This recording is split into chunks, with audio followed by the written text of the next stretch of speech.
Inaugurate చేశాను శక్తి app. ఎవరైనా సరే ఆడబిడ్డలు ఆ శక్తి యాప్ డౌన్లోడ్ చేసుకుని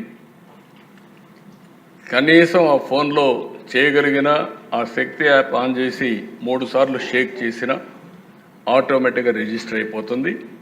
ఎక్కడున్నారో జీపీఎస్ చూసుకుని 6 నిమిషాల నుంచి 9-10 నిమిషాల లోపల మీ దగ్గరికి వచ్చే బాధ్యత పోలీసుల పైన ఉంటుంది.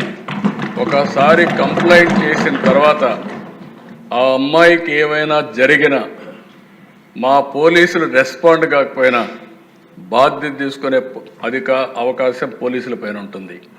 ఎందుకంటే ఒకసారి టెక్నాలజీలో రిజిస్టర్ అయిన తర్వాత రేపు క్రైమ్ రిజిస్టర్ అయినప్పుడు మీ ఫెయిల్యూర్ కూడా రిజిస్టర్ అవుతుంది. జాగ్రత్తగా ఉండమని మా పోలీసులు కూడా చెప్తున్నా. ప్రజల్లో చైతన్యం తీసుకొస్తాం. చైతన్యం తీసుకురావడమే కాకుండా ఇటు పోలీసులు అప్రమత్తంగా లేకపోతే వాళ్ళపైన కూడా యాక్షన్ ఉంటుంది.